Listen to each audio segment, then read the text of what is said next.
Let's get corrupted. What is going on, everybody? It's your boy Joe with Meteoric Serpents coming back at you for another episode of the Colubrid Corruption Podcast. Guys, I hope you're all doing well this week. Life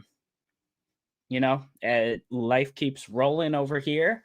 Got some cool stuff going on with the collection. In terms of couple eggs on the ground. I don't want to talk about those because I talked about it on the pre-recorded episode I did, which you can now watch over on Patreon. So quick plug there. First link in the description goes to the Meteoric Serpents Patreon.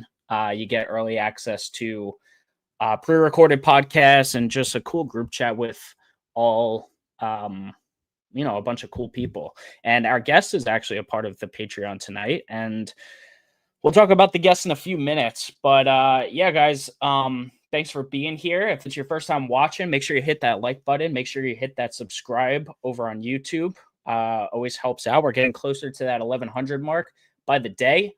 So yeah, it's greatly appreciated. You could also check out this podcast on all the major audio podcasting platforms like Apple, Spotify, things like that. Yeah, and then let's see. Also, guys, make sure you're supporting USARK Florida. Those are the organizations that fight for our rights to keep our reptiles. Do everything we do with the animals that we love. You never know when legislation could hit in your area or federally. So, yeah, make sure you go support. In the description and also right under my face right here has my to all my social media. You can pretty much search Meteoric Serpents everywhere, or just search Colubrid Corruption, and you'll probably find my stuff that way as well. Give me a follow everywhere. Instagram is probably the place I'm the most active. I have Facebook as well that gets all my posts from Instagram get filtered over that way. And yeah, you can check out my Morph Market, TikTok, all that good stuff. And yeah, again, shout out the Patreon members. Again, first link in the description below. Always appreciated. You could also do what Shane did, and I appreciate Shane. If you want to do like a little one-time thing, you could throw a super chat on the YouTube videos, which is always cool. So yeah, thank you, Shane, above all scales. Shane has a snake for me. It's a ball python, but Shane does have a snake for me, so appreciate you, bro. Thanks for being here. And then we also have Jason Keller in the building tonight. Yeah, what's up, Jason? Appreciate you. Former guest of the show as well. We got Adam from Ivory Colubrid Co., another Patreon member in the building tonight. So always appreciate Adam's support. He was one of the first. So yeah, thank you, Adam. We got Andrew here in the live chat. I know Andrew listens to it on the replay. Good to see you in the live chat.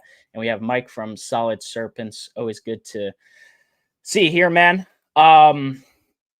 Let's see what else I'm forgetting beforehand. Just to kind of talk about my guest real quick.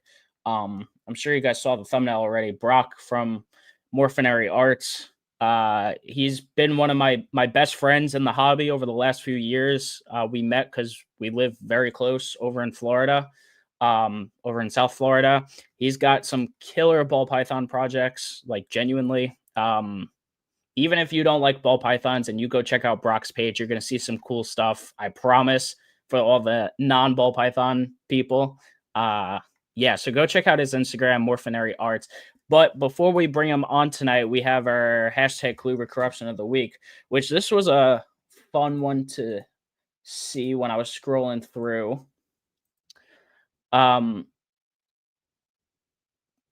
Let's see. Queen City Constrictors. Always cool to see the young ones get started with reptiles early. That's a what is it? It's an indigo or some kind of Drymarchon. Oh yeah, it is an indigo. That's awesome.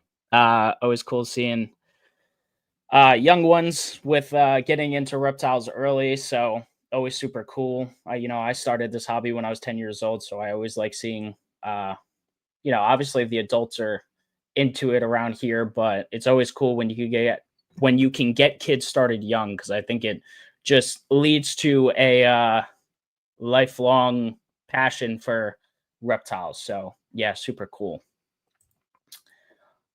But yeah, guys, again, hashtag Colubrid corruption. Go check out Queen City Constrictors. If you put that hashtag on your Colubrid photos, I feature one post a week. You get a little shout out from me and get featured on the video here. So yeah, super cool. But without further ado, let's bring our guest on for tonight. And again, welcome my buddy Brock of Morphinary Arts. What's up, Brock? Joe, my guy, how you doing? Pretty good. How are you doing? I'm all right, man. How's New York treating you? Not too bad. It's Is it what was go ahead, that? go ahead. No, is it still cold up there or what? A little bit here and there. During the day, it gets warm. If the sun's out, it's getting like like mid 60s, which is actually That's nice, like but mid pleasant. 60s is cold.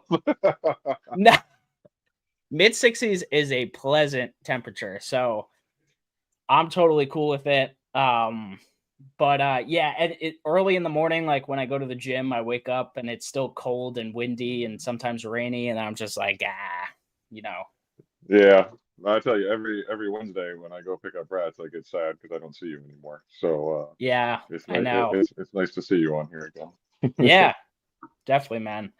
Yeah, Brock. So, I was kind of saying beforehand, I mean, we've kind of grown in this hobby Yeah, together. We kind of both got into it heavy, close to around the same time. And obviously we lived super close. We were only 20 minutes away from each other down in Florida. But, I'm assuming a lot of people watching, besides the V Unit family, most of the people watching this probably have no idea who you are. So, can you give a little background of yourself, how you got into reptiles, and how that kind of took you to where you are today?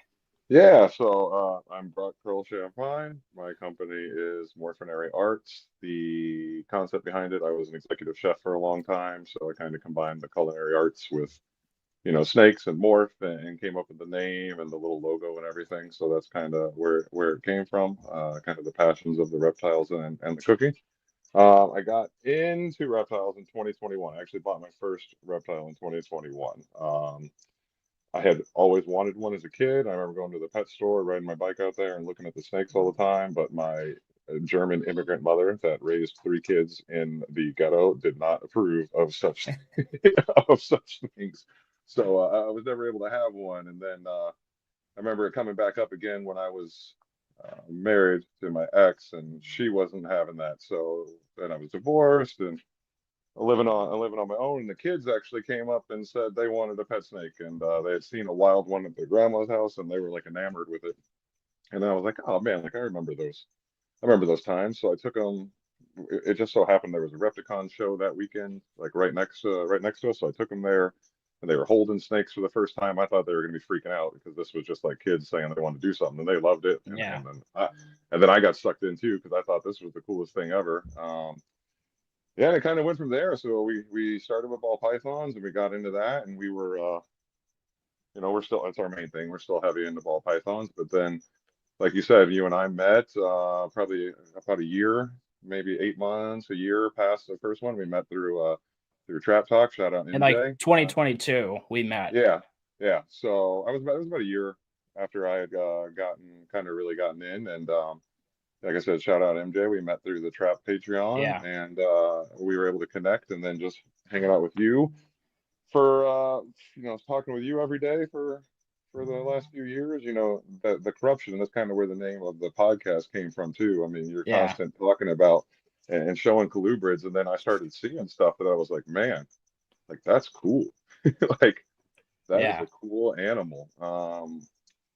So after kind of going through that and then understanding, there was just kind of a point too where it's like you got to diversify. I don't believe that any keeper should just do one species. I think it makes you a better keeper when you're keeping different species. Right. Ball pythons especially require like such little amount of skill to keep them, let's be honest, and breed them. Um, I think it's very easy to get lazy and autopilot with them. So adding in the new species, I think, made me a better ball python keeper on top of it, but just a better snake keeper in general. Um, and I was able to take things that I really liked. And I'm sure that this is going to be like a question now. I'm going to steal thunder from the future from one of your questions, but like one Yeah, thing that I really like about Colubrids and that community since they got in, you ball pythons, right? It's a financial chase. No matter how much you want to, how much you like them and enjoy working projects, it's still a financial chase, and you're really pursuing to be the first one to hit stuff, and you got to hit these combos early before the price crashes and all that. And it makes the keeping experience not as enjoyable or fulfilling. And I think you also then start cutting corners. You're breeding things early, you're power feeding and all that stuff. But when you're dealing with colubrids, I mean, that's not what it is. You're really yeah, breeding these be for the love of the species, for the enjoyment of keeping them, for what you're creating. So I mean, my cribbos. I mean, they're coming up on a year now. I mean, there's 3 more years till I'll even think about breeding them, and it's like there's no rush, and you just get to really enjoy them and watch them grow and learn them. And I think that's if you're only keeping ball pythons, you're really missing out on, I think, some of the enjoyment of keeping reptiles and watching them grow and learning them and their behaviors and kind of growing with them. Like my cribbos, how they've gone just from moving them from their V18s they're in and then moving them to the 28 courts and how their behaviors changed. Just yeah, moving them in and then now watching how confident they've become and now they're coming out and you'll see them out in the daytime looking around and searching. When I reach in to get them, it's not this giant runaway as fast as we can anymore. They're way calmer. And that's come with age and then the change of environment. I just think there's so much awesome stuff you can learn as a keeper and really get in depth with keeping animals and what husbandry and what I think reptile keeping should be versus that endless pursuit of money that ball pythons is. So yeah, 100%. Um, all that to say, I don't want to take away from your accomplishments in the ball python community because you came in and you made a splash for sure in the ball python hobby. Obviously, for anyone who hasn't seen Brock's Instagram, which I'm just gonna pull up and we'll kind of scroll through and talk about things. mhm.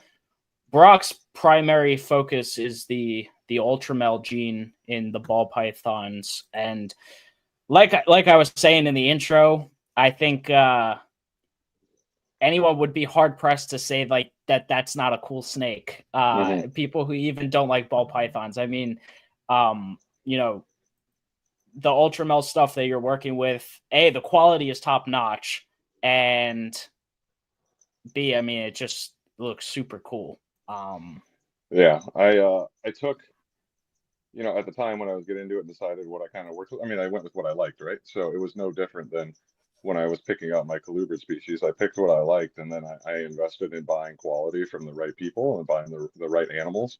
And then, I've gotten lucky and made some really awesome examples, and it's Yeah, people have noticed it. I think I've made a big name on what Ultramel is and what its potential is and how important it is to the hobby. So there's some shifts I'm making, because there was definitely some things that I did that was some of that money chase, but I still want to stick to what I'm passionate about, which is really that a lot of those Ultramel projects and Ultramel right. clowns and Ultramel pies and really trying to get those purples and those oranges and just continue to showcase that. So Yeah.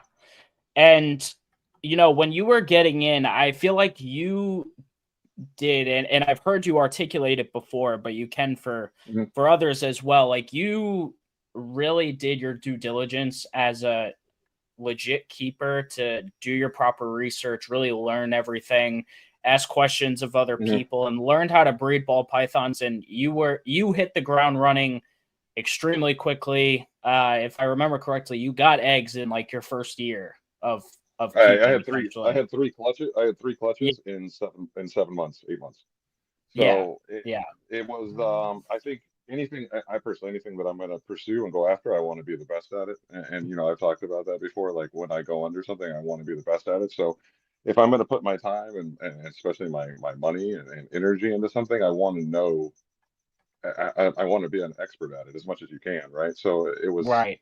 in today's day and age with the amount of information that's on YouTube and on the internet, you can find pretty much anything you need, right? And then it becomes where you can really take advantage of the community aspect, which is what a lot of people really love about this hobby. And you meet the right people and you partner yourself with the right people. But again, you got to do your due diligence on them, so you're not putting yourself with somebody who isn't the right person, but you surround yourself with the right people and you continue to learn from them as well as the information you've done, and you put yourself in a really good position. I don't think, especially with how expensive some of this stuff is, like when we're talking about the investments that people are making in snakes, and then they come down to when it's time to breed and they're asking basic questions about how do I pair, how do I make an egg box, what temperatures do I set incubators at? Like you should Right. know that before you ever considered spending the amount of money that you did. Oh I yeah. just think that's a flaw that a lot of people have, and then it becomes, what did you do it for? I want to know how to keep these animals the best that I can. I want to be successful at them. I want to give them the best care that I can. That's, you know, on top of also the amount of money you spend on it, you should know, you should just know because of that. But if you're going to give these animals their best life and and treat them with the respect that they deserve, you have to do things like that. You really need to put in the time and the research. And then on something we kind of were speaking about a little bit earlier in the group chat, like if you're going to sell and like you're going to sell, you need to understand what the market is. Like market Yeah. research is critical for any business that where you're going to sell something.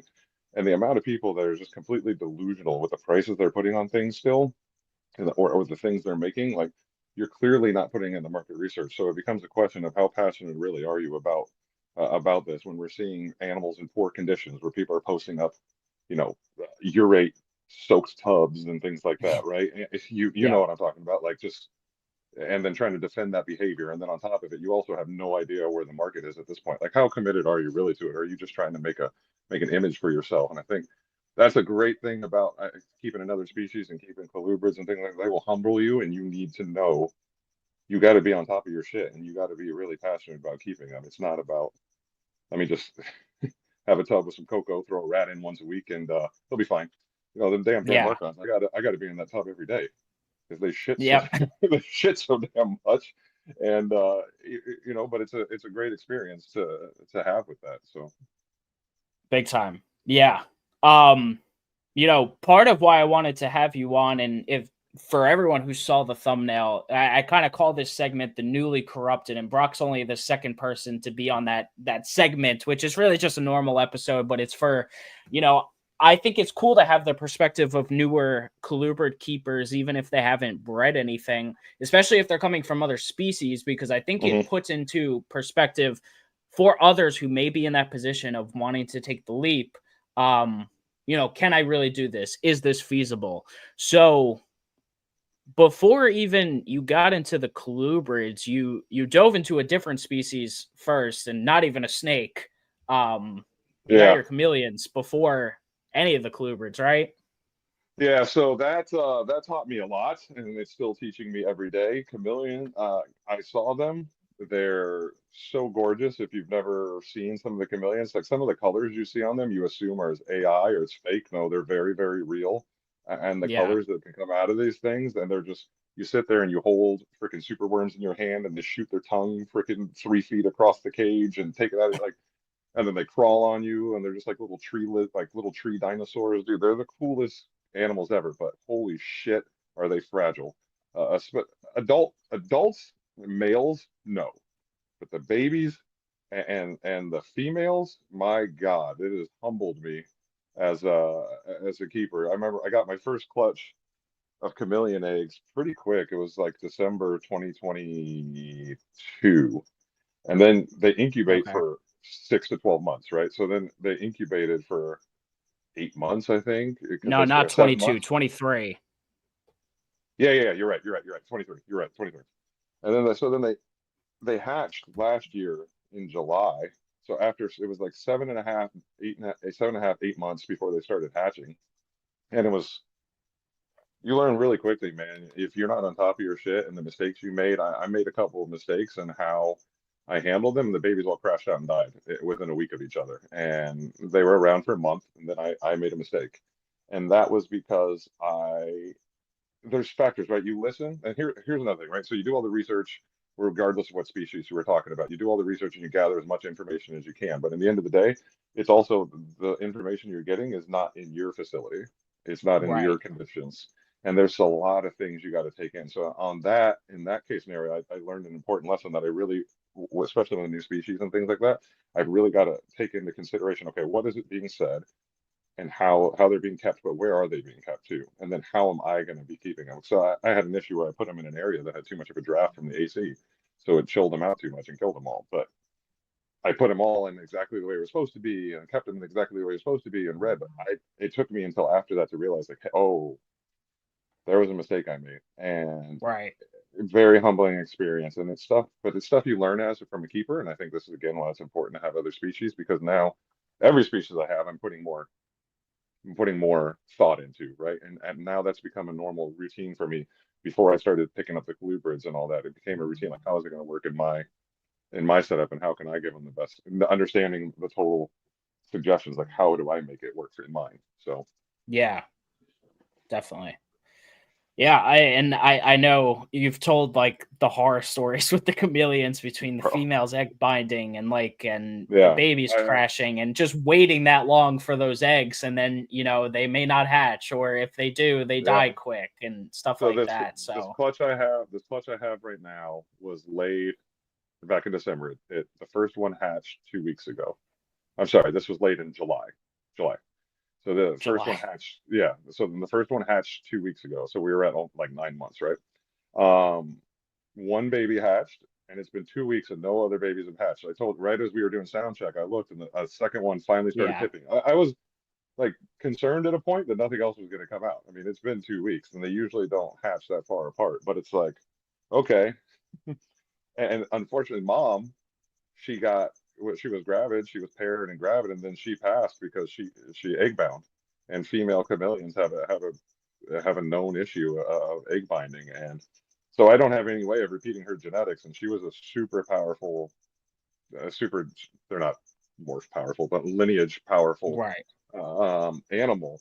So now it's like, and she laid this clutch with 16 eggs, 9 of them have made it to this point. And now it's like, man, can I keep some of these to keep her genetics or her lineage around and not lose that, you know? Yeah. And just on top of it, have I improved as a keeper in the year since the first one's crashed out and died, you know? And so it's a big challenge for me to make sure that, I have improved. So my setup is completely different. I have them in a completely different room in the house. I've changed everything about it, and I'm confident that it's going to go this that we're going to go this time. Nice. So. There we go. Yeah. All right, so time to get into kind of the topic of this podcast is really the colubrids. Now, you could have gone on your merry way and done ball pythons forever and probably Mhm. not put yourself to much of a challenge. And I like to give myself credit for helping to corrupt you, but you didn't even Mhm. choose any of the species that I keep. So I can't even take that much credit because you were looking elsewhere. But what was the thing that made you one, I'm forgetting off the top of my head, which was the first species you chose? Why and like where did it come about that you said, "All right, let's try this."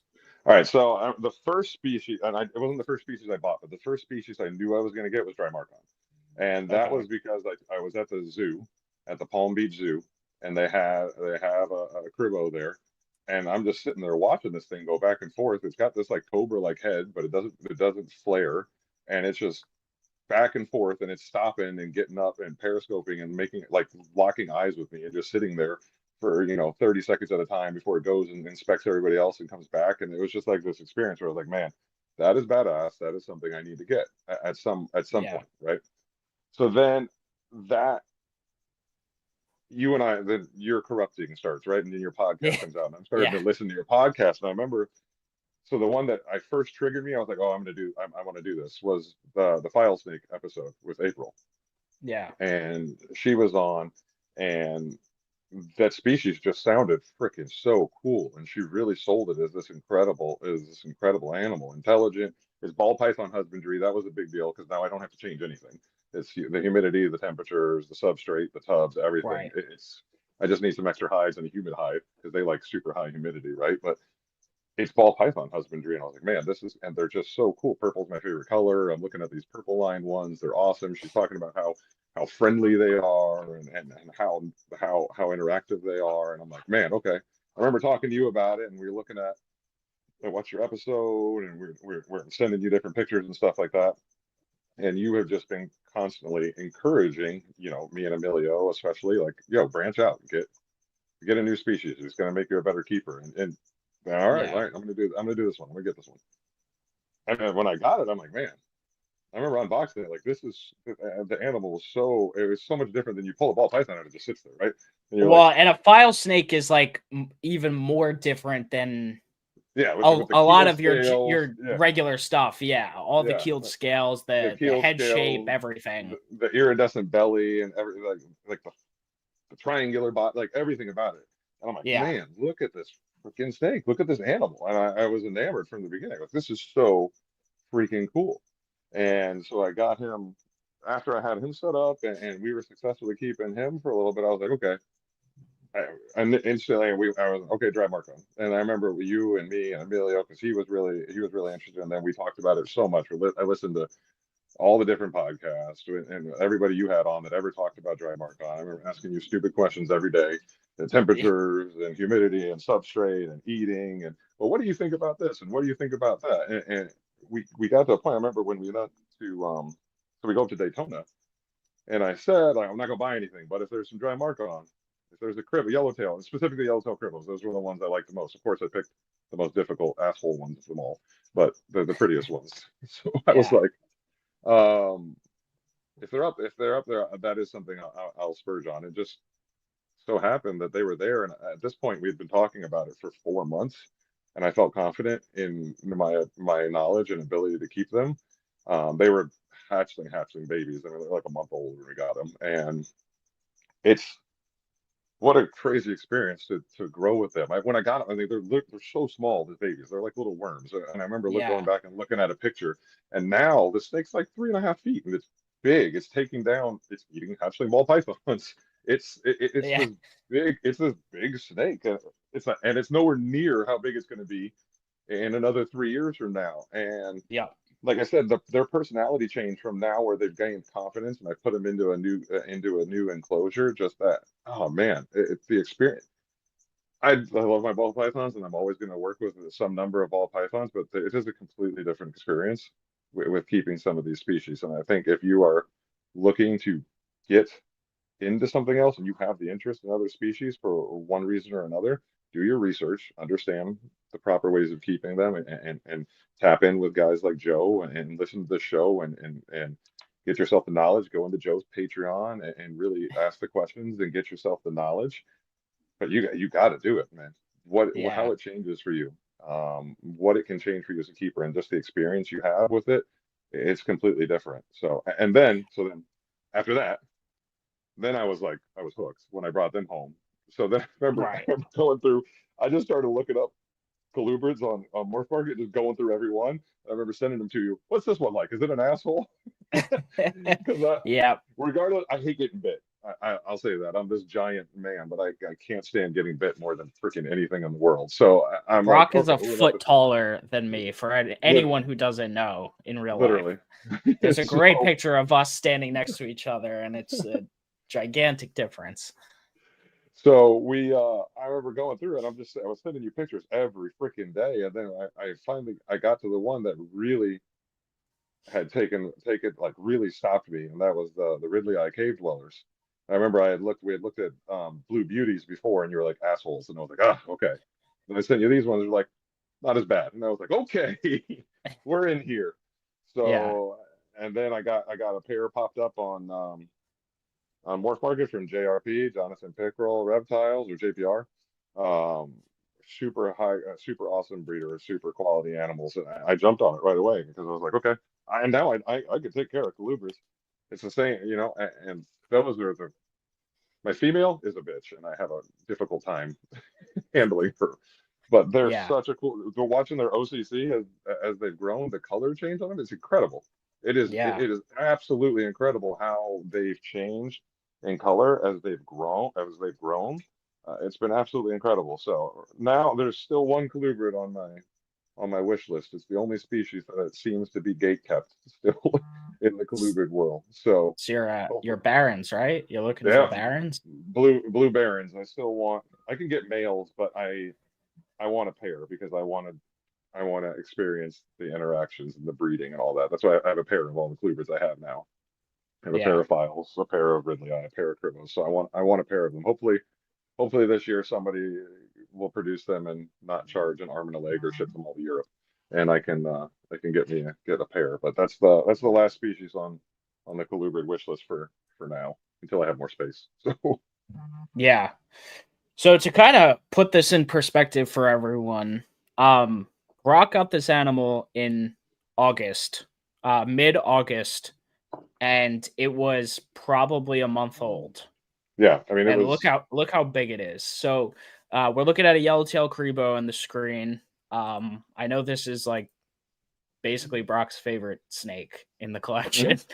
I think. But It's yeah, man. I between mean, that and the so files. okay. Yeah, So, the files are the just thing so. about Go ahead, go ahead. I'm sorry, go ahead. No, the files are just so their interaction and how they handle is just so freaking awesome. Like they're just so they're what they're like an upgraded ball python because they don't ball up and they move with you and Right. they're intelligent and all that. But they're still super docile and everything, and they're not like terribly skittish and trying to run away. So Right. it's but cripples are just freaking. What a I posted to them eating a ball python at one point. I was like, this the cribbos are freaking metal. They're just so metal. Yeah. Um Dude, but I mean, like, you couldn't have picked a species more different than a ball python Yeah, than a Crebo. So that's like the other thing is like you really went headfirst into colubrids because Drymarchon are like the extreme of colubrids coming from a ball python, which is like the basic easy python to take care of. So what was that like? Just like so you did all the research, you knew everything. And I know you knew everything beforehand because like you were Mhm. prepared to take this on and you've never taken on something that you weren't prepared to in Mhm. this hobby. And I could say that about Brock like 1,000%. But what was it really like when you actually got the snakes and then started seeing all this stuff that like you knew you were preparing for, but like you didn't have the hands-on experience yet? They are fast, like beyond, especially coming from only keeping ball pythons, and then I had the files for a couple months before I got cribbos. Dude, they are so fast, and you have to be. One of them shot out of the tub and got into the rack at it's happened one time because I learned my lesson after that.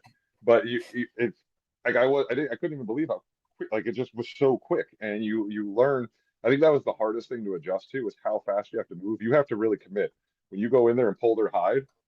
Like Right. you are committing to grabbing them in that moment. I don't care if they flare up on you or they strike at you. You have to grab them or they're gone, or they're gone. Like that, Yeah. I think that was one of the hardest things to adjust to. But with hatchlings, with age, they've brought it. They've come down a little bit. They're not as nut job as they were at 3 months Okay. old. I learned. I think what like feeding, I thought was interesting. It was pretty interesting. They eat a lot. They need to eat a lot more often. I feed every other day. They shit a lot. You hear it, right? And you see that people talk about it, but it Yep. really is all the time. You get the liquid explosive ones over the side of the enclosure, and you got to take them out and clean them and all that stuff. You constantly have to check the water because they're like projectile shitting all the time, so it could be anywhere. Um, that I think those were kind of some of the things to adjust to that you knew about, but it was just so much different when you ended up keeping them. And then I think another thing that's important on them that I know if you have a lot of ball pythons, you aren't doing it enough. Handling regularly. Um, they're an intelligent animal. They understand you. I would feel I feel better than more than a ball python, especially. And the more you handle them, the more they kind of calm and trust. Like I mean, when you first bringing them down as babies, it was just. But now you see in the pictures, I mean, they'll wrap up and sit there, and like they'll sit Yeah. there for. Once they're cool, they'll wrap around and then they'll just hang out for 10 or 15 minutes and then they'll want to readjust and sit, but it's not this constant trying to get away anymore. So, Right. Yeah, and when it comes to feeding, what have been your choices? Because I've had a couple. In fact, the guest that I pre-recorded with for next week is another dry Marcon keeper, so got some interesting answers for him. But I'm curious, what have you been doing so far with your So yellowtails? mine, so I feed every other day, and I don't feed the same thing twice. I always mix it up, and I have fed a mix of quail, um, salmon, tilapia, mice, rat, ASF, and ball python. Okay, So um, they're at they're at the point now. I'll throw in two, like I'll throw in a quail and a fuzzy, and they'll take okay, them both down. I fed them off tongs for a while, but I think and this was actually advice I got when I did that dry Marcon show with Emilio too, is that they'll start associating when you open the tub with food. And ah, now I just throw the food in. I open the tub and I put it in front of in front of their big hide because they're usually in the big hide. And they don't. It's not. I don't have this aggressive tail rattling and coming out trying to grab it every time now. I mean, they'll hang out for a couple of minutes before they come out and grab it. I think that was really good advice to have them not associating constant tub open food. And that's really also brought down when I'm opening them and pulling them out, they're a lot more calm because it's not this trigger in their head that, oh, food, it's food time. right, So right, I think another thing with on feeding too is handling them is significantly easier after they've eaten than when I know they're hungry. So okay, that's another one. yeah, yeah. Have they turned their nose at anything, or are they just savages? So the male for the first couple months, he was only taking quail or quail scented pinkies. Okay, Um, the female has never done any, and then since then they eat anything, like okay, absolutely everything I put in there. It is devoured unless they're in shed. They don't like eating when they're in shed. got So, it. um, but anything else I put in there, I got the last time I fed them ball python, they each got a half of one, and they took it down like not even a problem. So the next stillborn babies they're going to get a full one, and we'll see how they Right. handle it. It's crazy what they can eat, man, and how much they eat. It's just with their metabolisms being so fast, it is crazy how much, and they're just like always hungry, like always hungry. I've never had them refuse a meal like, again unless I didn't realize they were in shed when I put the food in. So Right. All right, cool. And what are your plans for when it comes to like upgrading enclosures and stuff? Because obviously we're talking about a species that gets mhm. big. You got them small, so you're gonna get to see the entire life stages of a yellowtail crebo. So what's your game plan Yeah. with that? So I'm in between on where I want to go. I think they're in the 28s now. They're gonna go to clear 70s, just in my ball python rec on a level with no heat. When they reach that size, and then it's the size. It's from up from there, but I'm not. It's gonna kind of depend. If I'm still in my current house, I'm probably gonna do the FB 160 or whatever it is, the boa tub that takes up the full level, that has the clear front on it, because that's what's going to Right. work in here. I shouldn't be in here by the time they reach that size, in which then I will end up going with a custom enclosure, and depending on where it's going and the size. We've had at the last show in Kissimmee, Emilio and I talked to a couple an enclosure builders that had dry mark on. There was discussion about 6 foot and second level is being tall enough, having that deck on top if they're utilizing it. Ah, Where there's been ones where we've seen people have like custom like under bottom levels made where they can go in and kind of burrow and like bedding down there and all that, interesting. and that they utilize that a lot. So there's kind of still some when they get into that kind of permanent enclosure home, how I want to go about it. But we're going to take the best idea that I can from the information that we've gathered and the most successful keepers that we've had, and we're going to deck it out and do the full thing because that's where they're going to be in forever. I mean, it's a big snake. It's a 9 to 10 foot snake when it's full grown, so it can't have Yep. it can't be in a tight enclosure. I don't agree with keeping adults in 70s or anything like that. Like it should be in a Yeah, big enclosure. So definitely. worst case scenario, they're going to get the big full level freedom breeder, which is more than big enough. But I hope hopefully I'm in my living situation and in 3 years is a little bit different and I can really get one of those I'd love to do the enclosure with the drop down and the deck and really have them have all the space Yeah, they that need. would be interesting for sure. Yeah, the question was if they would utilize the deck because a lot of people say they're just a ground animal, but Emilio kind of built in a deck on his and it's up there. It's up on it. Yeah. And then the builder that we were talking to when we were at Kissimmee, he was saying like mine is up laying on that deck and basking on that deck all the time. They're not It just wouldn't a surprise ground me. species. So It wouldn't uh, surprise me. yeah, I think it's important, especially with an animal that is that active and um that is that intelligent. You know what I mean? I think you need to give them as much enrichment as you can. And Yeah.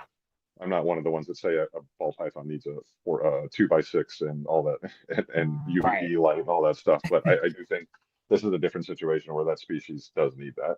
That it does need Yeah. some of those considerations, and that's what you can't have freaking 60 of them. You know what I mean? It's a different keeping the ball python. I got two. I have a pair, and that is all I'll ever have, and I will be extremely happy with that. And if I'm lucky enough to produce one clutch a year, and provide those babies to the hobby and help corrupt some other ball python breeders and bring some other people in who can really get into this species. Same with the ridley eyes and the files. The files are I'm going to promote. They're great pets. I'm going to promote them at shows as pets and really show Yeah. people some different animals. But the ridley eye and the cribbos, like I want people like me to be able to come and get a quality bred animal on on a small scale where it's not about the money. It's about producing that animal and understanding it and learning it and really having that fulfillment experience from doing it and being able to bring other people into the game like it's been done for me. So Right. Yeah. And with the way you've been purchasing colubrids, are you just is your goal to kind of keep Noah's arcing them? Do you think you'll expand on one or multiple species a little bit more than just like a 1.1 group or no, I think for me on these, I think 1.1 is good. I don't want to I don't there's not a financial goal for me to want to continue to produce more of them. And especially, I mean, yeah. some of these things are big, man. Well, the And like Kribos I the definitely get cribbos why. are big. Files, I could do another female. I want to see what the appetite on the market is for them because there's just not. They're so rare and they're unknown. But they're the most badass snake when anybody holds them. They're like with the keeled scales. They're like a dragon. You know what I mean? Like Yeah.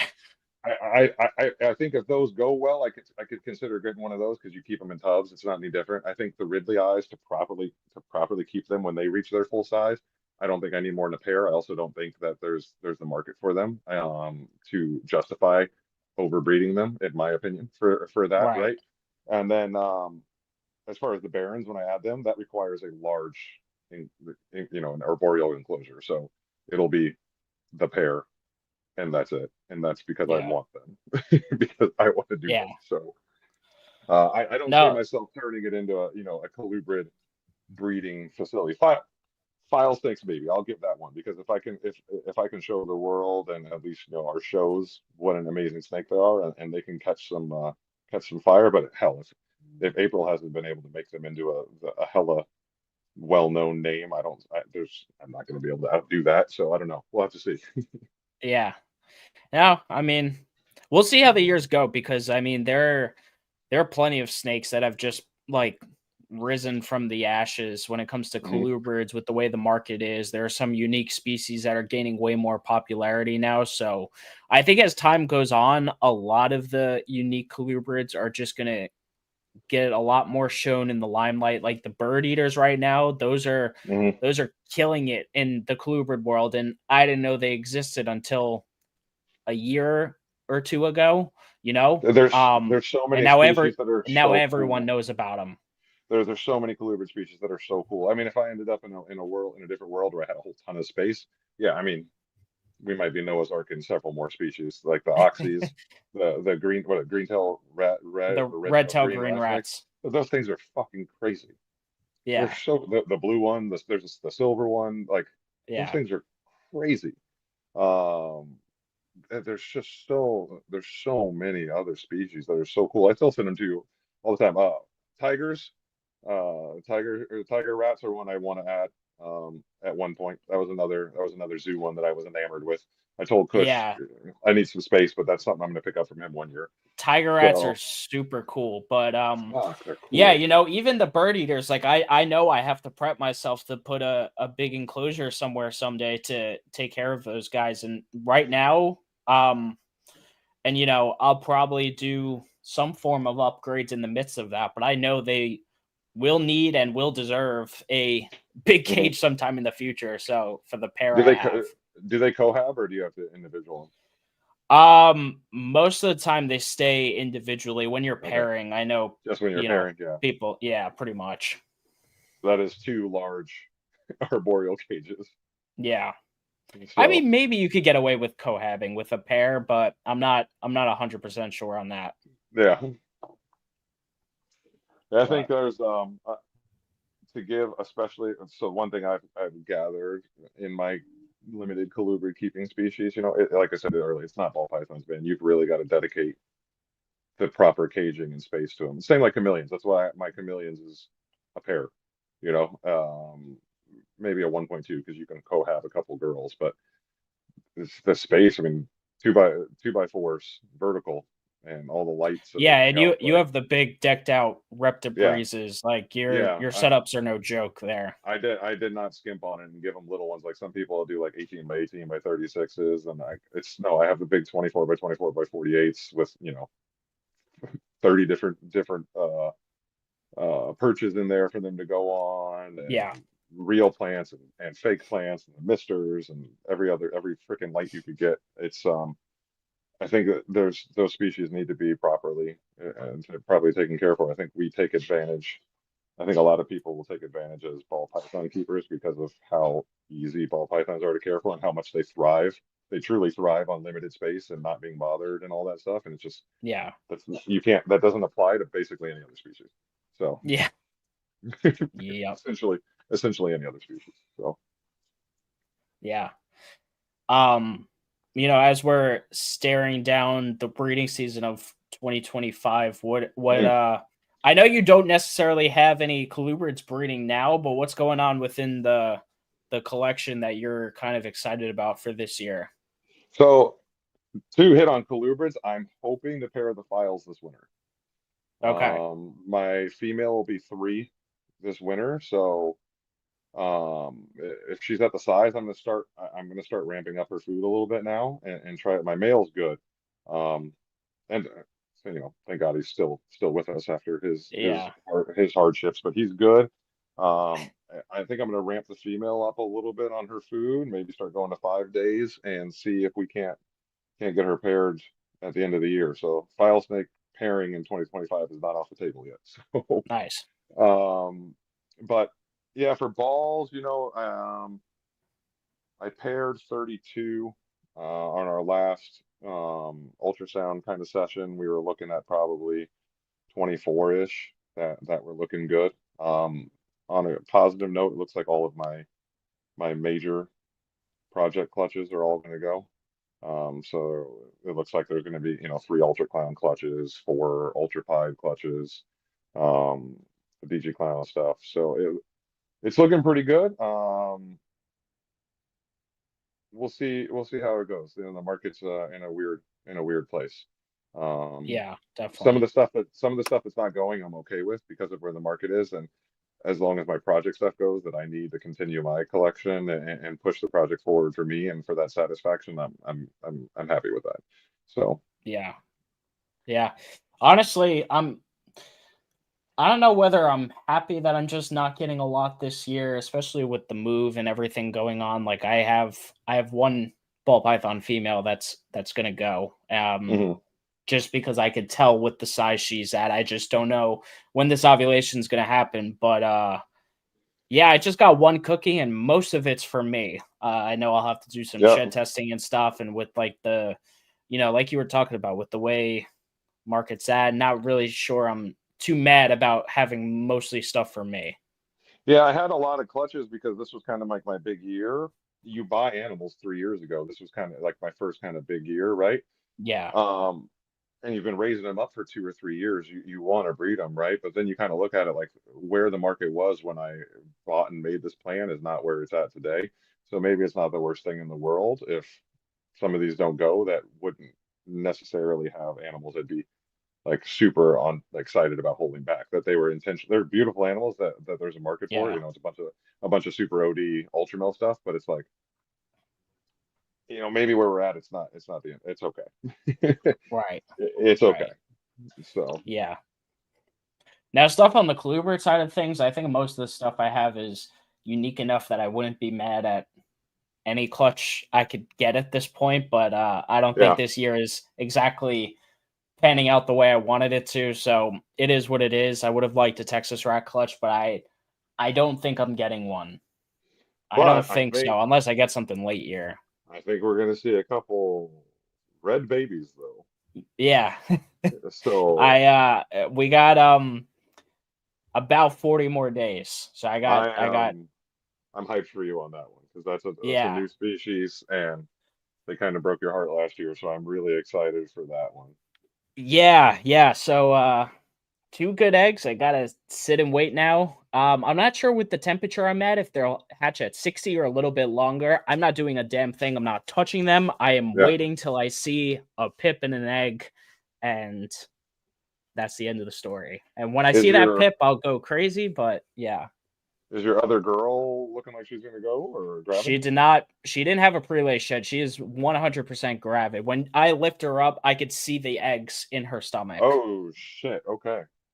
You could cockeye are very if you actually look at them the right way, you can see the eggs like clearly just because of the way their stomach is white, but it's also clear-ish to a point where I could see the shape of the egg in the body. Oh wow!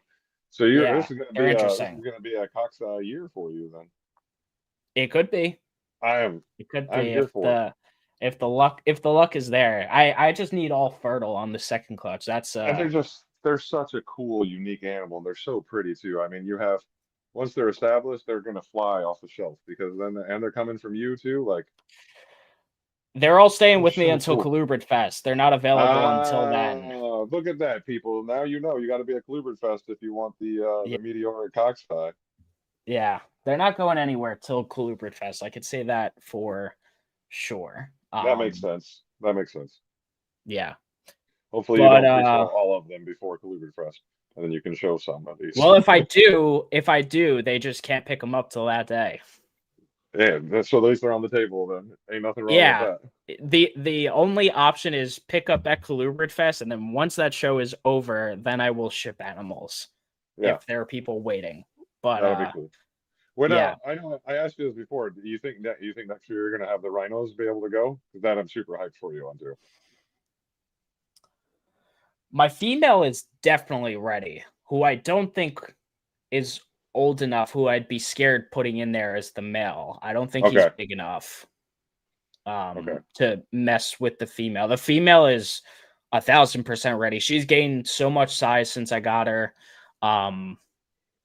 Yeah, she's a great animal, but the male is the question. But honestly, maybe usually people cohab them at that point, especially when they're like brewmating. So I'll see how big he gets by the time brumation swings around, and we'll see. But I could be taking a big risk by that if that female decides he's not big enough to be a mate. Yeah. Yeah, I mean, if you think it'll be a risk, I'd just wait. But I know that's most likely, unless he puts on size quickly, which he has consistently been just like putting on more and more size. But it's a matter of where he kind of goes from here. Yeah, that I'm excited to see you do that, and then you have next year you'll have a shot at your quad Texas rats. Mostly triple. I don't have a quad. Oh wait. Oh yeah. I'm sorry. Yeah. I have the 1.1 of quads. Yeah. So I'll have that going next year. That's insane. That'll be fun. Yeah, I know you're the Texas rat guy, so yeah, one of them. We can't. Nah. You are for me. You're the Texas rat guy. So we can't not talk about that. So yeah, no, that's gonna be fun. Obviously, guys, for those of you who don't know, I talk to Brock literally every day. So Brock knows everything that's going on in my collection. I, for the most part, know what's going on over at Brock's. He's got so many snakes at this point that I kind of just lose track. But let me tell you, Brock is poised to have one hell of a year in terms of breeding, especially on the ball python side of things. I'm very excited for when he eventually gets the colubrids up and he's able to experience that. I think hatching baby colubrids is just, it's a little bit different than the ball pythons. I don't know. I always get a little more, they're smaller eggs, they're smaller babies. You get to see the growth like a lot more. Obviously, like the ball pythons, obviously they put on size and they get big, but starting off with a little worm and getting them up to these impressive animals is definitely rewarding in my opinion. 100%. Yeah, just looking at the dry markon and on the Ridley eye, how much they've grown since I got them, and yeah, it's impressive and it's fun to watch. So yeah, how are those? Hold on, I'll pull it up if I see it. Because you got the Highland type yep phenotype of the Ridley eye. You haven't posted them in a, oh, okay, here's one. Hold on. They just had a shed. Like I need to take new pictures because the color changes. Yeah. It's so crazy, man. The tail, like the blacks on the tail are so dark now. Yeah. And then like the blue, like that, the middle section of the body is going more cream than what it's supposed to be as an adult. Right. But then like I don't, especially the male has like this blue weaving in his cream, and it's so cool. They're so cool, man. Really pretty species. So yeah, especially when they get full size and like the full colors are out. There's the other thing about colubrids is like a lot of them will get more impressive as they get older. Yes. So like you're gonna be pleasantly surprised when those Ridley eye truly get to full size, because that range of color just only it intensifies even more as they're adults. Yeah, most ball pythons are at their best when in their first two sheds, and most colubrids are in their best as full adulthood. And it's different. Also, they get more intense and more vibrant colors, and then they also get impressive size on top of it too. And it makes it's a completely different keeping experience. But I can't explain that enough for anybody that is considered getting the colubrids. Man, it is a completely different keeping experience. And it's not like balls. You don't have to have 50 of them. You can have a pair, and you could really enjoy them and get to know them and breed them and go through that experience, because breeding every one of them is different. Like the file snakes, in my research, which I didn't even know, they'll eat each other. I didn't know a file snake was a snake eater, but in the wild, I guess they're snake eaters. So you gotta make sure they're the right size, and you gotta watch them because they're gonna fight and bite on each other when you're pairing them up. And you got like that's a whole. It's not like balls where just throw it in and come back 3 days later. So it's a different experience. The dry markon clearly will eat each other if they're not at the right sizes, comparable sizes in eating. So it's yeah, it's just a whole different experience, man. Yeah. The only thing I'll say to you also, which I don't think I ever have before, and I probably should have, of just keeping 1.1s, is that you run a very high risk. If something happens to one, you immediately hit the reset button, because especially on more obscure species, because the chance of finding that species that is up to the size that you want or the replaceable size of what you had is very unlikely. You're probably going to find a baby. That's the risk of keeping 1.1 of any species. It doesn't even have to be colubrids, but especially more obscure colubrids, because that's what you've been into, not your corns and king snakes that you probably can get a replacement, but so yeah, you're right. But I think hell for me, I don't know.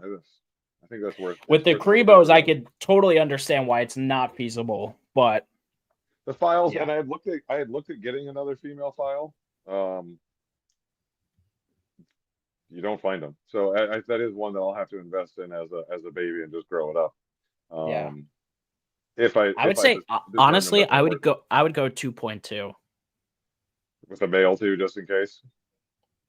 Yeah, I probably. What happens if you lose that one male? Yeah, and like I almost did. Yeah. So yeah, you're right. I probably should. Good, good bit of advice. And You wanna they're not terribly expensive. It's easy enough to get them. So, yeah. You wanna entertain the people with the story of that one? How, oh boy, we yeah. we So found that file.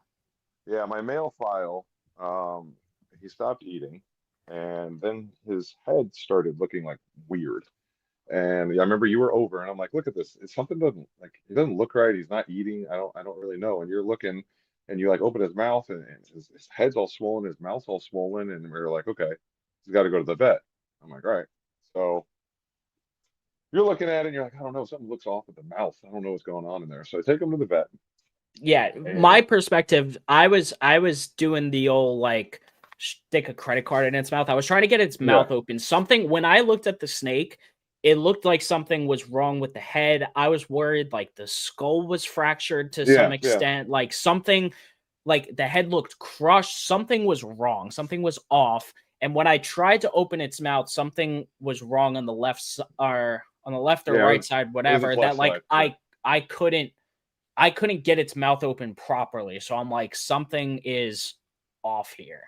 And then I yeah. said, So you need to take this to the vet because something's yeah. up.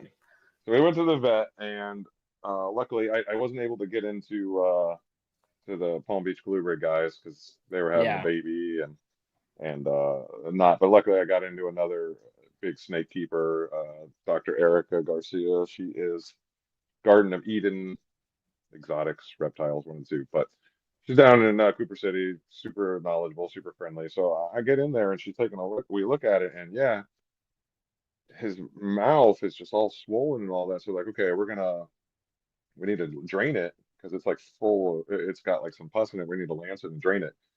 So, and then we're gonna have to give him antibiotics and all that. So they go and lance him, and I have to lance him in two spots, and it's like pus comes out of there, and I'm like, holy shit, how did this happen? And then Yeah. as after it all gets out, we realize his jaw is broken, and like the side of his jaw is like hanging down. I I don't know how I don't know how it happened. It was I'm assuming he must have broke. I fed him alive. I fed him a live mouse because he preferred live, and he wouldn't always eat his frozen thawed. I'm assuming something had happened with in that situation, and he broke it on it when he bit it or took it. I don't know, but that snake was pretty messed up, and I was pretty sure that he was not going to make it. But 12 antibiotic injections later, and the swelling was gone, and he seemed normal. And I gave him 4 weeks after the antibiotic injections, and I threw in a frozen thawed mouse, and the next morning it was gone. And now, 9 weeks later, he has eaten his mouse every single week, and his head, you can still, it's not, it's kind of like a little bulge on the side and all that stuff. Right. I think there's a little permanent damage there, but Damage. he's he's healthy as can be, and he made it. I was for sure he wasn't going to make it, and I had felt so bad because I didn't know what had caused it or where it came from. But now, since I guess he didn't eat for long enough, he eats frozen thawed every week now, and I don't have to worry about live. And he will not get it ever again now because of that situation. So Right. yeah, but that was rough. I remember talking to you, man. I thought for sure he was gone, and I felt so bad. Yeah, I So wasn't sure either. When you finally came back and said, like, he's good, and then when you said he took a meal, I was just like, snake's good. And I was like, that's they're it. not going to eat. He's not eating if he's fucked up still. So Yeah. it was rough, man. I was doing injections on him every 3 days. I was doing like iodine swabs in his mouth, and it was hard because you would open it. I was trying to like I had to like pry his mouth open and kind of hold it like where it hinges to kind of keep it open while I did it. But that piece of jaw was like hanging there, and I was Yeah. trying not to like get caught on the teeth and rake it, but I had to clean out where the lance holes were so it didn't. Oh, it was good learning experience. I'll tell you what, good learning Yeah, I'm sure experience. it was. Yeah. I had never injected a snake prior to that, so then I did it enough times, and it's interesting on them because they're keeled. You can just you just go into the skin. It's right there, right? But their spinal column, their vertebrae comes down way further than you'd think it was. So you got to like come down, but then you're risking the organs. So you got to come like parallel to the skin so you don't go. I'm proud of myself. I'm proud of myself for Yeah. having that snake live through that. So, Yeah. Damn. but he's happy as could be now. So, Nice. All right, Brock. Obviously we talked about I wouldn't be throwing like curveballs or surprises, and like I think the audience understands that you haven't bred these snakes before, and you're only so far your experience has been on a keeping level for the most part. So I, correct. I think do you have any other things you want to throw in about what you're keeping before we get into some of like the wrap up questions here? Uh, no, I just think again, I would just encourage everybody that has the chance to watch this on the recap or watching with us that keeps just ball pythons, man. Definitely fine. The colubrid palette is endless. They have an endless way of personalities and what you want to do. It's worth do the research and find what speaks to you and Especially stick because to we're it. on this episode right now, and I hope there are more ball python only people watching. Hmm. If you want help, send me an Instagram message and I will help you find a species that works for you that you also would want to keep. Like genuinely, Hmm. I will help you to some extent. So and my And my inboxes are always open if anyone has any questions about anything. and no matter, you will be a better ball python keeper. And if that is only your goal is to be better at keeping ball pythons, this will make you a better ball python keeper. It's totally worth it. So, and also, real quick, shout out to my daughter Zoe. Oh yeah, Keep on I'm her. sorry. You know what? I meant I to talk about them too. No, Yeah. just shout out to her. She's very helpful. Both my daughters are very helpful with the snakes and everything. But Zoe is a little crested gecko breeder now, Yeah. and she has Um, her own two trios, and she's been hatching out babies, and she's got lots of clutches. So I'm very proud of her and very excited to seeing that. Those crested geckos are actually really fun. I'm not gonna lie, but it's definitely a cool experience. So hopefully, maybe in like 3 or 4 months, we got to let them get some size and see how they're going because they're coming from some pretty strong genetics and see how they yeah. grow up. But there should be some available crested geckos on my page for my daughter. So if that's something you're into, keep us in mind. Yeah. So, Yeah, nice. And man, I'm sure it's got to be great because they're the ones who kind of got you into the mhm. hobby in the first place, and now to see that they're still in it and enjoy it, because I know with kids it could sometimes be just a phase, but now it's Yeah, been 4 years of their life that this is like a major part of it, and they're still like yeah, hanging strong and really enjoying the yeah. reptiles, so I'm sure you got to They're be happy to see it. Yeah, and they're at every show. They do a really good job talking. They'll take our ambassador animal, and they'll talk to the kids and show them, and they'll Yeah. explain things to them. They really enjoy it. And even now, Olivia, which is my younger one, she's been hounding me. She wants a tortoise. So that is she has now has her own reptile that she wants, and she came up with that on her own. And at the last show we were at, she was out talking to the vendors who have tortoises and came back and told me all this Nice. information about them. So we're on a space wise. I've got to get her a specific one because I need it to stay as small as possible. But like I definitely support that and having them be a part of that. And I think if you have kids out there, and when you have kids, Joe, you gotta foster that stuff, man. Oh The yeah. people that when they show interest in things like that, you've got to go ahead and foster it and encourage it and encourage their discovery. Make sure they do the research. I told her I wouldn't get her anything until Daytona the earliest, so that gives her about 8 months worth of talking about it to decide that so shout out Kristen. It gives her about Yeah. 8 months to decide that isn't exactly what she's into. But even now, she's still looking at stuff on YouTube every day, every week at school, and then coming and telling me about it and information. So it's the same thing that we did with the snakes and how we got there, and what I let Zoe do with the geckos. So it's pretty a little reptile family going on. So That's awesome. Yeah. yeah. All right, man. Cool. So to kind of go through some of these wrap up questions here, and especially you're gonna like some of these. You know, it's 2025. You and I talk about the market, the ball python Hmm. market, and just general stuff a lot. And part of what we've seen over the last year is a ton of people getting out. Hmm. And a lot of them are newer keepers as well. It's like they get in, they get out, like it's a Hmm. race. Um, you've been in it, and you are a quote unquote COVID breeder, as some people would Mhm. like to call it, but you've really stuck in, and I know you're here for the long haul. So what do you think? What is it that keeps the fire burning and keeps your passion going for these reptiles and continuing what you're doing? So the first thing is that it is actual passion about the animals and the keeping and the hobby and in the business side of it and everything. Unfortunately, I believe especially ball python breeders that came in during 2020 to 2022, they were sold on a dream, a financial dream, and how much money they were going to make and how they were going to be able to get, you know, add add add stuff to their house and take vacations, and they were going to make all this money on it, and this was what was sold to Yeah. them. You and I know that that dream was being sold even at the time, and I think a lot of people let that be their passion versus keeping up the animals. They expanded too far. They got too much too quick. You know, people having 100 snakes in 6 months, which we know many that are doing that even still. Yeah. Um, and you can only keep that up so long as you start burning out on the amount of effort it takes to take care of this many animals properly, And money. and the amount of money it costs, and then all of a sudden animals you bought for, you take a DG clown that was 10 grand in the beginning of 2022, you could have one for $500 right now if you really wanted to.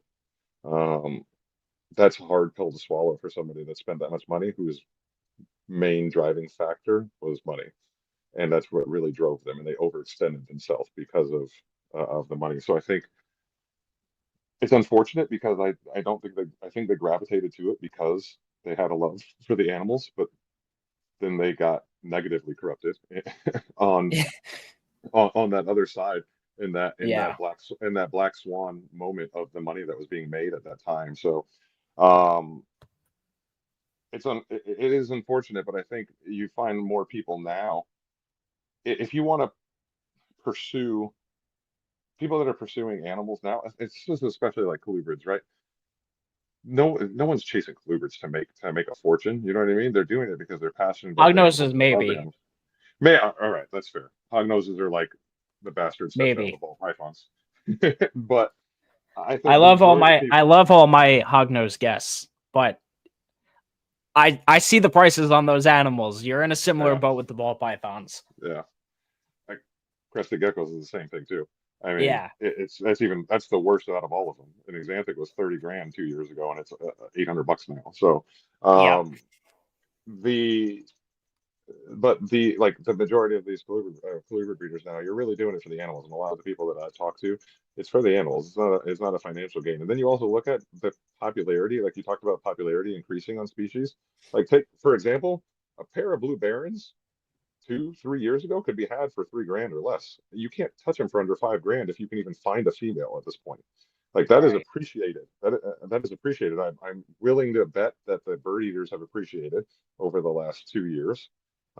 I know dry markons have gone up in price.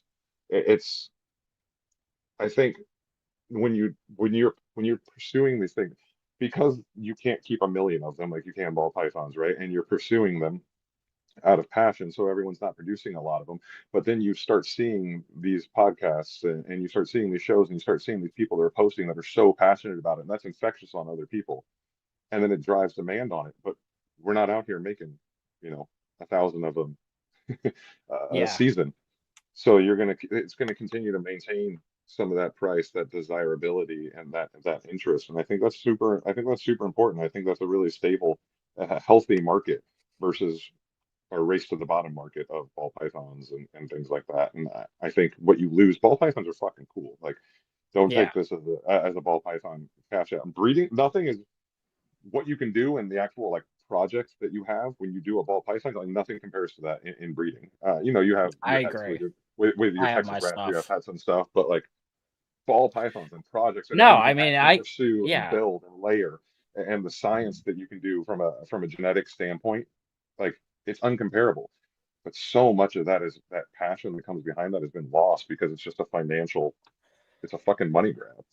And Yeah. it's unfortunate that the species is looked upon negatively by so much of the rest of the other segments of the market, because so many of people have just made it a money grab when it is a very cool species, and it has like working projects and ball pythons is not like working them on anything else. So I love them still. I think they're amazing, and I think they should still continue to. They should be respected and worked properly. So, Yeah. It's funny you went on that little rant. In fact, I just what was hold on. it, Shout out last Garrett. week? Shout out Coiner Exotics. Garrett Yeah. in the chat. He's got my Confusion Batman girl I made. He just got it Oh, nice. this month, and he got that crazy Confusion Cinnamon that I made in the beginning of the season too. It's one of That's a good dude right there. Make sure you're following him because he's Cool. gonna be making some crazy stuff because I know what he's got for me at least. So, Nice. but Nice. Hell yeah. Um, I just recorded an episode of Reptile Fight Club with Dr. Julander and mhm, Rob Stone over on the NPR network mhm, about this very topic. I posed the question is, do breeders sell people a pipe dream? And I prefaced my mhm, argument, and I took the yes side of the argument. For those who are not familiar with the show, that's kind of how it works. We kind of friendly hash it out about said topic. And I said this is very much mostly ball python stuff, but every point that Brock just made is exactly what I said, and it's mhm, 1,000% true. mhm. And yeah, I think I'm sad for this species because so many people have a negative look on it, and it's a cool species to keep, and especially a cool species to breed. Um, Yeah, and it's unfortunate that it's been kind of reduced to what it has. So. yeah. All right. What would you say the kind of short-term future, next 3 to 5 years or so? What does that look like for Morphinary Arts? Where do you see it going? I am going to consolidate the collection a little bit. I think it's extremely important to steal from Miguel, all to always evolving. I think you need to look at where the market is today, and you need to be what you. I said this earlier. What you purchased and planned on 3 years ago doesn't fit in today's market. A lot of that stuff, Right. making Batman combos so that you can sell them and clown combos so that you can sell them. That's not where the market is anymore. And Yeah. you need to understand that. You need to be moving kind of with that. So I am looking to consolidate some of my projects and then kind of put in some more powerful animals, less animals. I want to bring down production a little bit from where I've been, but I want to continue pushing forward the Ultramel Clown, the Ultramel Pied, Super Blackhead Ultramel stuff, DG Clown. I want to continue really pushing those forward and continuing to be on the forefront of the Ultramel move and the Ultramel project, and then just DG Clown because it is my favorite double recessive animal. As much as I love Ultramel, like DG Clown is my favorite, and I want to continue working that and pushing that in a direction.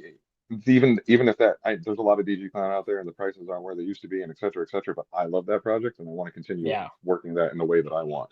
So you're going to have that. I want to have these chameleons dialed down and I want to be, producing 2 to 3 clutches of chameleons every year of extremely quality captive bred panther chameleons, high color that people can be they can be happy with to purchase from me and know they're getting them from a good source.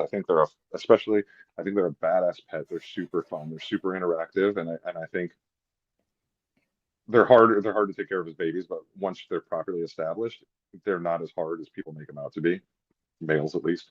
And just educating people on how to properly care for them, the space that they require, their feeding, their lighting, and everything else. I think that's just not done well most of the time. Their humidity requirements and all that. And I really want to get them.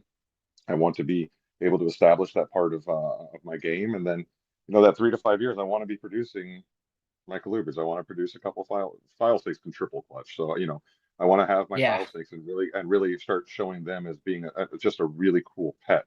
That's not necessarily something you got to buy to breed, but that's a really cool alternative pet. A file snake. No hate on corn snakes and milk snakes, but a file snake is a significantly better.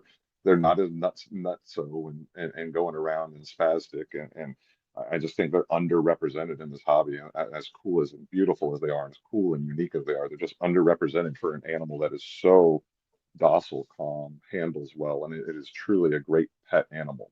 Yeah. Um, I want to have the dry mark on. I want to be able to produce a clutch a year of dry mark on. There's not a ton of people that do it, and I think that would make me feel really good and accomplished. And then the same with the Ridley Eye. there's not a ton of people that do it. I want to be able to produce a clutch ear, and I have extremely quality examples on my Ridley Eye and on my dry Marcon, and I want to produce really quality stuff and just inspire other people. You're through you on your podcast and making appearances on here and the work you're doing. And I think in 3 to 5 years, just looking at where the colubrids have come in the last 2 years, since Yeah. you and I have really been digging into it and how the popularity that they've gained, I can really see them becoming and I growing even bigger. And I just want to kind of be a part of that to help contribute to inspire anybody that follows me because they like the ultramel shit that I make. If I could inspire them to get a file snake or a cribbo or Yeah, definitely. to spark that curiosity and that interest. Like I want to do that. So this will always be kind of a passionate side project for me. The full-time aspirations and dreams aren't they're not there. It's not something that's really going to happen. But I want to continue hitting this hard the way that I am, doing it my way, fulfilling myself, following the projects and chasing the animals that I love, continuing to build uh, the community with the people that are close to me. It's a weird sweet. My Ridley Eyes musk it's not bad. You're right. It is kind of like a weird sweet. That is a strange. I'd never thought of it that way. That is a strange description, but yes, I agree with that. I'll tell you the Cribbo musk fucking stinks though. I'll tell you that. Yeah, for When they sure. musk me, that shit stinks. But yeah, so I'm super excited about my position in the future. I want Zoe's geckos, man. Zozo's Yeah, geckos on Instagram. Follow her, Zozo's geckos. That's my daughter. yeah, I She's really excited about it, and I'm looking for how she can grow herself, her entrepreneurial spirit, how she can learn and gain confidence when she's at the shows and now selling people geckos that she's produced and have somebody to come buy that from her. And she made like little bead animals. You were there at the show.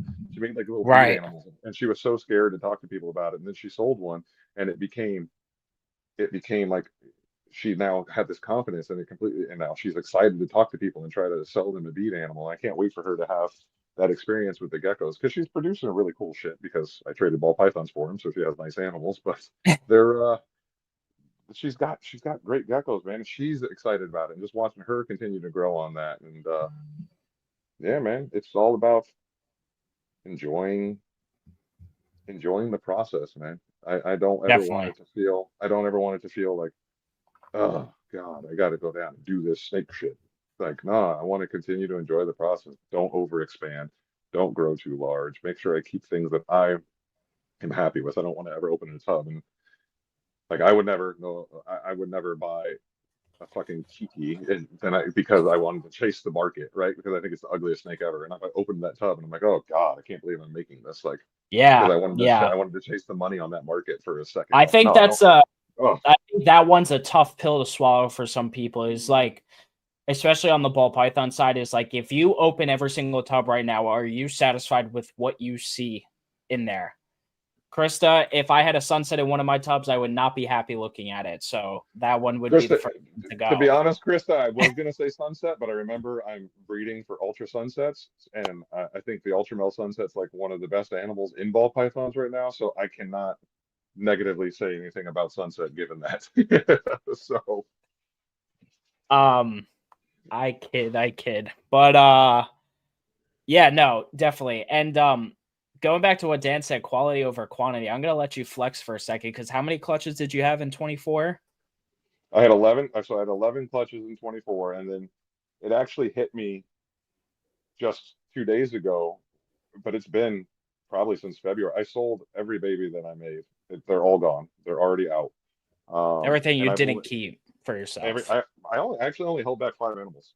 So I Yeah. sold 60 animals, um, all sold, and a lot of that is because I spent the extra money and I did the due diligence like we talked about in time. I bought almost every I probably impulse bought maybe like 2 animals total, like ever. I bought the best examples of what I wanted. There was a plan to it. I searched. I found the best examples. It wasn't always the cheapest example. I do jump on opportunities at sometimes, like that chocolate ultramel and that black pastel pin ultramel that I got. But they're also super high quality animals, and it was a good opportunity. But yeah, I think I from what I can gather from when I look at people's comments and what they'll say about me and all that things, like I think I've created, and this was the goal, like I've created a bit of a reputation of producing quality, especially in ultramel, high quality Yeah. animals. I wait until my animals are, 115 grams to ship out. I want them eating right and showing up at a good size. I keep feed records for all the animals and send them with you, so you know what they ate, when they shed, and you have everything for it. When like Garrett, who was in here earlier, he had like a long term, he had a payment plan, and so I fed the animal through the winter, and I didn't maintenance feed it like this asshole shit that people do, where you put an animal on a payment plan and it shows up 3 months later at the same weight that you first made your first payment on because the person switched into maintenance feeding. I fed it like a holdback. That bitch is big and she eats and she loves food, and this is like how you establish yourself as a breeder that people can trust and want to buy from. Nothing's worse than getting a little animal that's been maintenance fed that hasn't been properly cared for, and Yeah. nothing is worse than that. And I've done it and I've had it, and it's just like how much did you really save? And to hurt your reputation, to have people in the chats talking about how shitty your service is on how you feed your animals and all that stuff, it's just not worth it. So take care of the animals and take care of your customers, and they're going to take care of you. The biggest compliment you can ever have from somebody is being a repeat customer because they bought from you and they were so satisfied they came back and purchased again. And all of us have, and every one of us that watches this that's breeding any whatever the animal is that we're breeding and we're selling it, you are in business. No matter Yeah. if the money, no matter if the money is a driving factor or not, you are in business if you are selling the animals, and you need to make that quality of your customer service needs to be just as high, if not higher, than the quality of your animals. And I just don't. Now I know now I kind of bridged off on a rant, but there's just so many sellers in this game that just do not have the customer service aspect. They don't Yeah. care. They don't think it matters, and it is just as important. And for all of my repeat customers who've ever purchased multiple animals, or someone who's purchased an animal from me that is looking for the right animal to purchase another one, like thank you, and I appreciate it, and I'm glad that I did right by you. So Yeah. Yeah. No, I 100% I agree with everything there. yeah, that's that's why Um, I got like 50, that's why I got like 15 animals from Dan from Vision Quest, because there's no yeah, fucking better person with yeah, the highest fucking quality and the best customer service. He fucking takes care of me. I learned from him too. I learned that from him. There's nobody better, man. So yeah, definitely. All right. And then my last and final question. So this one is we're gonna go straight to, let's say you're talking to a ball python breeder who has never kept a colubrid before. What's your elevator pitch for why colubrids? I know we kind of discussed it a little bit, Mhm. but like what's your full blown, like what would you say? Are you satisfied with your skills as a ball python keeper? Do you think that you can get better? Then let me tell you about colubrids. I, I think that I think the biggest thing that you can sell somebody on who is a ball python breeder is that they will be a better ball python breeder, and they will give themselves more quality. Their animals will have a better time of quality of life, and they will be a more in tune keeper when they keep a different species. I think it changes how you look at the animals and how you handle them and how you interact with them, how you respect them. I also think the fact that like when you just look again, there's so many different colubrids. You will find one that speaks to you. That is like Yeah. that shit right there is cool. And if you're, it will help drive your passion. And there's so many people have been lost in this hobby, especially on the ball python side, because of the money. I want you to come back to your passion about why you're doing this. And there's nothing better to spark that than picking a new species that you're just like, that is the shit. That thing is so badass. I wish I had it. Don't wish you had it. Have it. Have it. So Yeah. I think that nothing can spark it better than that. It will drive your passion. It will drive your keeping ability. I think again, like you should be fulfilled when you're doing this and when you're working with the animals. There's nothing more fulfilling than when I go play Russian roulette with grabbing the cribbos and then I get them to calm down and I hold them and they're just chilling in my hand. It is extremely fulfilling, man. And I think that we as a community don't talk about it. Well, you do and Emilio does, and like our little community, Yeah. we talk about it enough. But as a community, we don't talk about it enough about how the passion for this shit and how much more passion is driven when you have other species, um, and you just have other interest in it. Imagine every day if you played, you're a video gamer and you only played one game every day for 5 years. Yeah, I just feel like one species gets monotonous. It's nice Yes, having different things. You know, yes. you get the same behavior every time you open every single tub, and it's like, okay, what's next? And then, sometimes like when my collection, not that it feels stale, but it's like I haven't gotten a new snake in a while, right? But it's like I'm not mad at that because I get to open these tubs every day, Hmm. and we're looking at so many different animals that it's like, okay, I get a little bit of you and a little bit of that, Hmm. and it's all different stuff there. And then, you know, goals and different plans for each species. It's fun to have that because I get to do different things within each Hmm. species. And you get to kind of be imparted in like a bunch of little micro communities, right? Like the reptile Yeah, hobby, and then there's all these little micro communities that also do that care about whatever species else you have, and you get to meet other cool people and learn other things. And being in the chameleons, there's like 3 or 4 other people I talked to that I never would have that had given me so much awesome advice and things like that. But it was also applicable to my keeping in general, not just the chameleons. So it was, yeah, it's going to do you wonders. And I think it's really, especially if you're one of those people that's struggling with the passion and the drive. Was another really great example of that is Krista when she got into Chihuahuas. I had never, yeah, we've been talking to that girl for 2 years, never seen anybody more uh, passionate and so just gung ho over getting that species and how much it changed her and how she's feeling about it. Like I think I want everybody should find that. And if you're just into ball pythons, and as cool as ball pythons are, and as much as I love them, there is something out there that is gonna just freaking it's gonna really drive you. So yeah. No, definitely. I think everyone's gotta find it. mhm. I think this is like weird to say because it shouldn't be like that, but I feel like it's how I have like my Texas rats, that's like I call that my thing. I feel like it's just boring to have ball pythons be your one and only thing, you 100%, know? Yeah. 100%. But It's it's nice to have diversity. and it's no No matter knock on what it. animal it is. It could be a Correct. lizard, it could be other stuff. If you only had Texas rats, you'd probably be bored too. A You'd 100% I would be.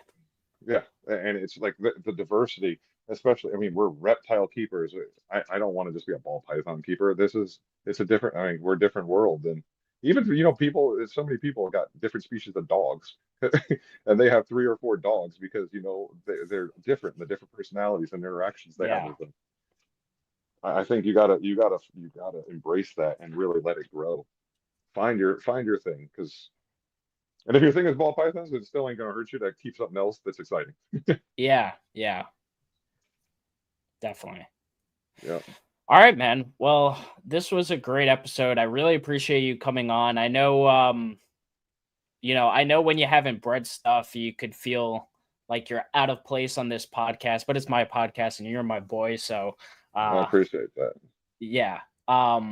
Plus I think this is good for other newer keepers to help them.